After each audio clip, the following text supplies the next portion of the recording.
la première, on va voir les propriétés, comme j'ai dit. Donc, on a dit que par abus d'écriture ou bien par simplification, on note une transformation T par une rotation P et une rotation A et une translation P. Et il ne faut jamais oublier de rajouter la matrice homogène.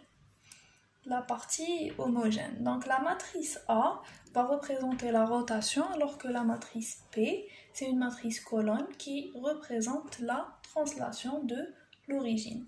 Donc pour une matrice de translation pure, tout à l'heure, quand nous avions vu une translation pure, on a dit que A est égal à la matrice identité d'ordre 3. Donc pour une rotation pure, on l'a vu aussi, ce qui s'est passé, c'est le vecteur P. Le vecteur P est égal à 0.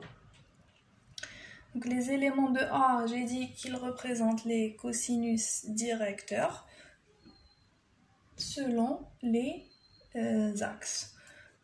Donc la matrice A, la matrice de rotation, la matrice A, la matrice de rotation, c'est une matrice orthogonale.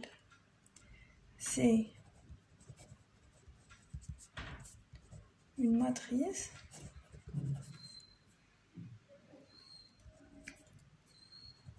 orthogonale. Une matrice orthogonale, ça veut dire que l'inverse de A est égal à A transpose. A moins 1 égale à A transpose. Si on veut définir l'inverse de la matrice T, donc l'inverse de la matrice T, ayant cette représentation et connaissant cette propriété de matrice orthogonale, en fait, c'est A transpose moins A transpose, et vous pouvez vérifier. Par la suite, on va vérifier que c'est vraiment juste. Si on calcule l'inverse de T sans appliquer cette propriété, on va voir qu'effectivement, l'inverse de T, en fait, pour la partie relation, puisque A-1, c'est A transpose, et la partie translation, ça serait moins A transpose fois P. C'est une manière de simplifier. Qu'est-ce qu'on a encore? Donc, bien sûr, T, on peut le vérifier l'exercice. TIJ-1, c'est TJI. Vous pouvez le vérifier, l'exemple qu'on a vu tout à l'heure. On a défini TIJ, on a défini TJI. On peut faire l'inverse de l'une et tomber sur l'autre. Ça, c'est une autre propriété par rapport à la notation. Aussi, une autre propriété qu'on peut avoir, c'est par rapport au calcul la multiplication de deux matrices de transformation. Donc la multiplication de T1 fois T2 qui seront définies par A1 P1 fois A2 P2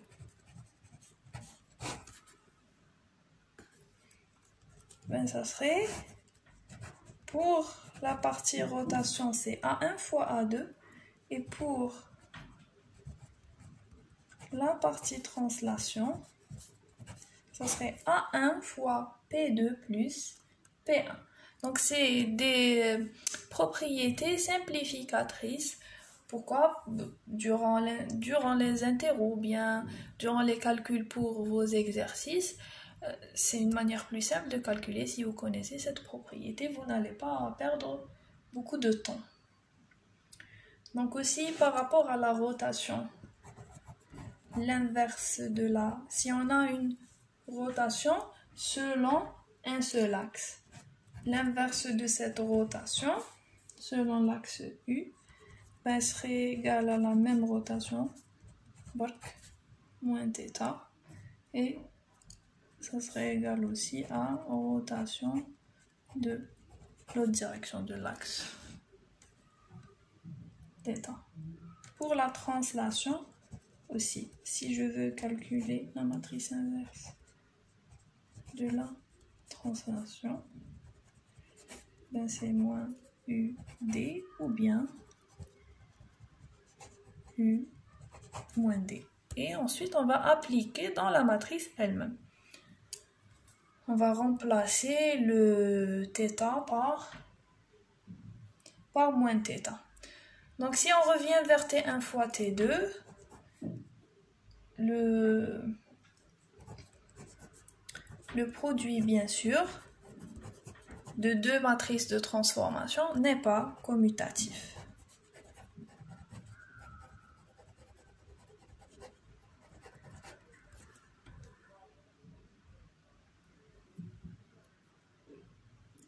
Le produit n'est pas commutatif. Donc, s'il y a autre chose que j'ai pas oublié. Oui, donc, si on a deux rotations consécutives par rapport au même axe, si j'ai rotation selon U de θ1 suivie d'une rotation selon U de θ2, eh bien, ça serait égal en fait à la somme. C'est logique, selon le même axe. Donc, le produit, eh bien, il est commutatif. Pourquoi? Parce que c'est selon le même axe. Aussi, quand on a une translation et une rotation selon le même axe, aussi c'est commutatif. La translation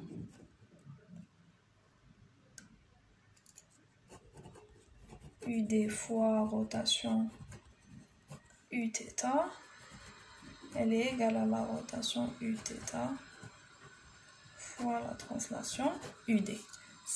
Dans ce cas, c'est commutatif. Mais ayant la matrice entière de transformation, eh bien, ça serait, le produit n'est pas commutatif. Maintenant, on a une propriété qui est très importante et qu'on va l'utiliser énormément. Donc, supposons qu'on a cette représentation. Donc, nous avons un repère R0 qui a subi de multiples transformations consécutives jusqu'à devenir un repère RK. C'est tout le monde qui fait des travaux d'Oka. C'est incroyable. Je m'excuse pour le bruit. Donc, la transformation T10 permet le passage de R0 à R1. La matrice de transformation T12 permet le passage de R1 à R2, etc.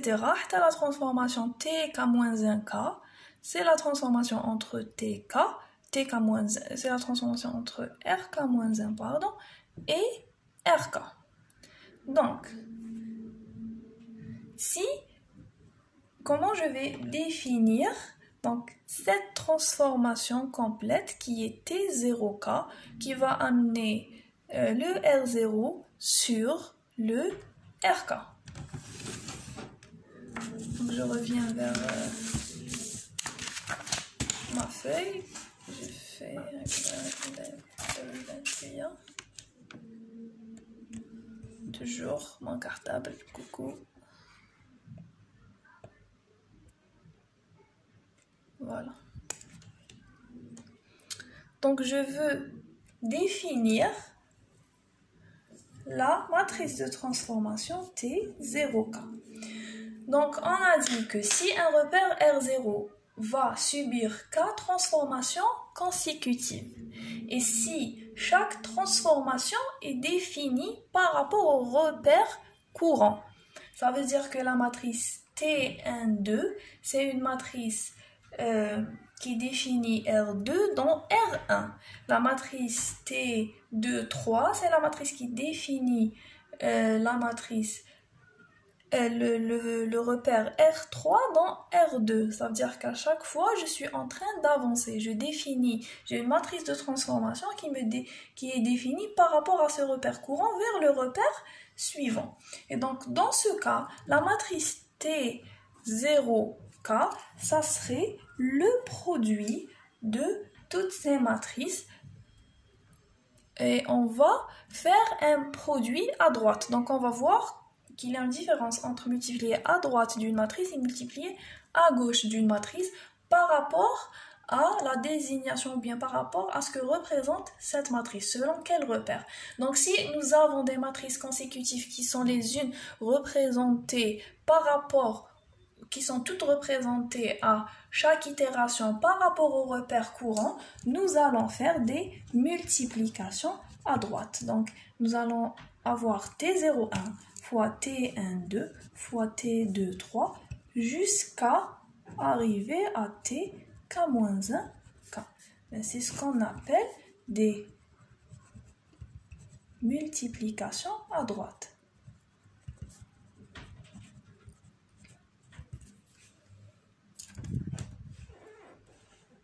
Voilà, donc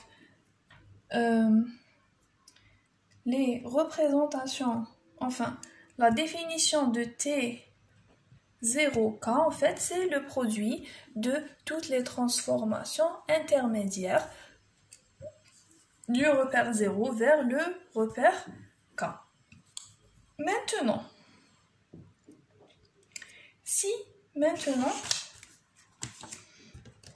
on va voir un autre cas de figure.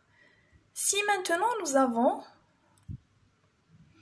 un repère RI qui a été transformé vers le repère RJ. Ensuite, ce repère RJ, il va subir une transformation pour devenir RJ', mais ce RJ', il va être défini par rapport à RI et non pas par rapport à RJ. La transformation qui définit le passage de RJ à RJ' par rapport à RI, elle va être multipliée à gauche par rapport à cette première transformation RI fois RJ. Donc, dans le premier cas de figure, on a dit que si la transformation est représentée et définie par rapport au repère courant, nous allons multiplier cette transformation à droite de la transformation précédente. Si maintenant nous allons représenter une transformation non pas par rapport au repère courant, mais par rapport à un repère de référence, pour avoir la transformation complète de RI à RI', nous allons multiplier TJ, T fois TJ. C'est une multiplication qu'on fera à gauche et non pas RI et non pas à droite. Pourquoi? Parce que nous n'avons plus défini par rapport à ce nouveau repère qu'on a obtenu, mais par rapport toujours à l'ancien repère qu'on a défini au début. Donc, si nous avons un repère RI qui est représenté par la transformation, ou bien si nous avons un repère RJ qui est représenté par la transformation TIJ dans le repère RI, et que nous avons un autre repère RJ' qui est représenté par une transformation T selon le repère RI, la transformation de RI vers RJ', c'est T fois TIJ. La transformation a des TIJ'.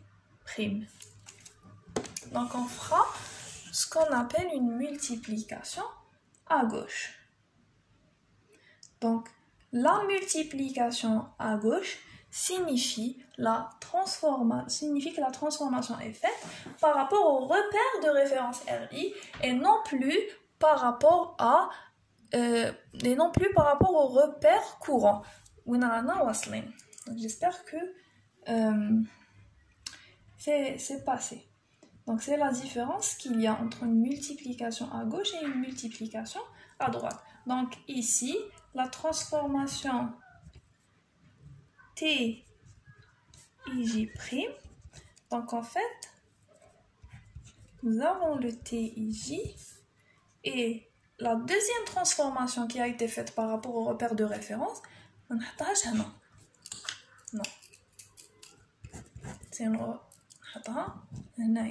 C'est une transformation par rapport au repère de référence. Donc, j'espère que c'est passé. Donc ici, on va faire ce qu'on appelle une multiplication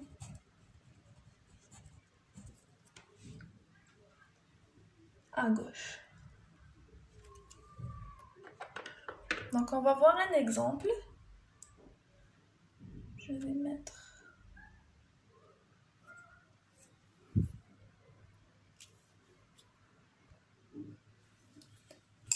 Donc nous avons un exemple ici. Je suis notre stylo. Voilà.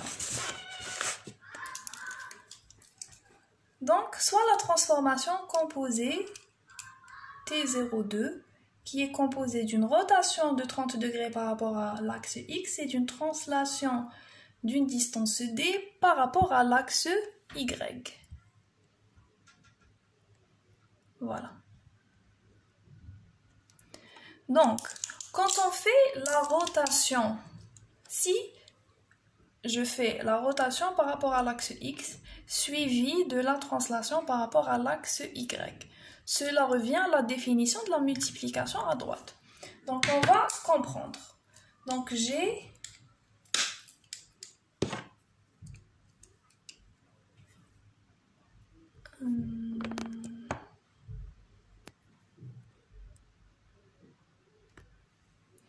donc, on va dire que nous avons ce repère. Ce repère X, Y, Z. Donc, faire une translation de 30, c'est X, Y et Z. Faire une translation de 30 degrés par rapport à l'axe X. Ça serait faire ça.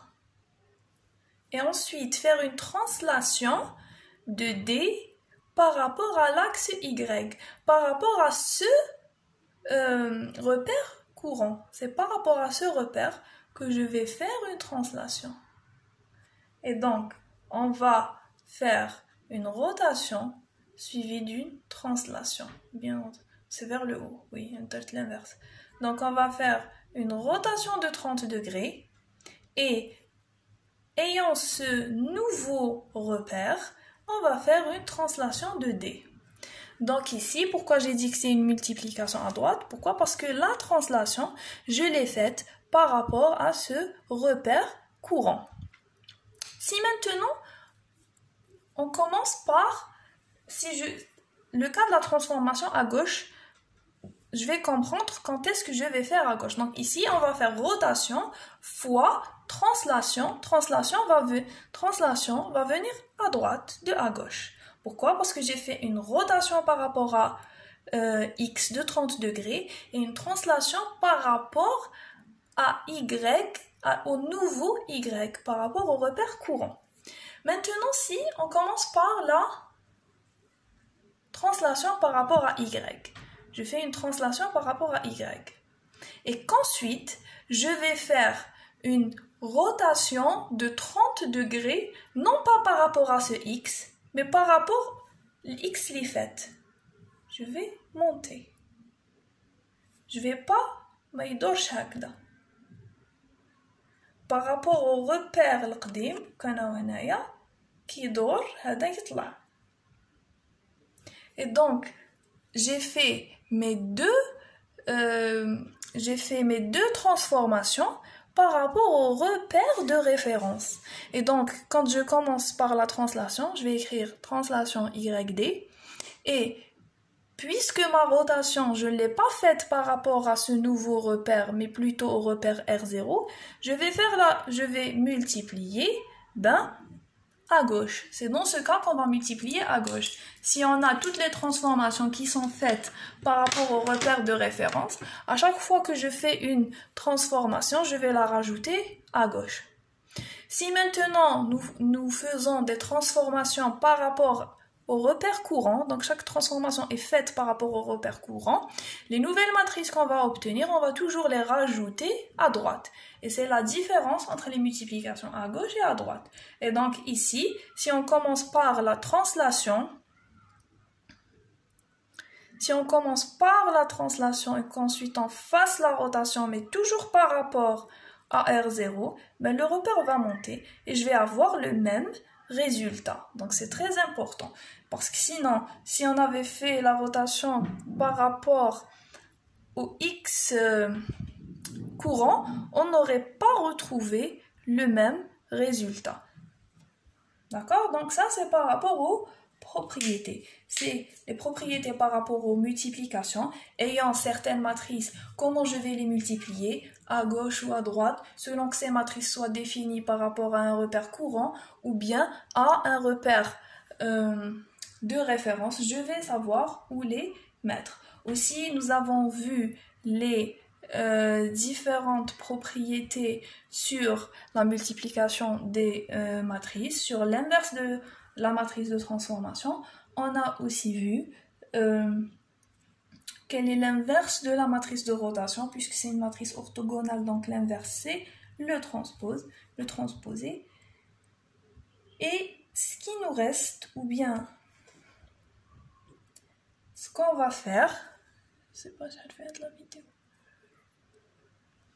Je vais faire une pause sur cette vidéo, je vais recommencer une autre. Pour cette dernière partie, il nous reste 2 parties à voir. C'est la matrice de transformation correspondant à une rotation autour d'un vecteur passant par l'origine.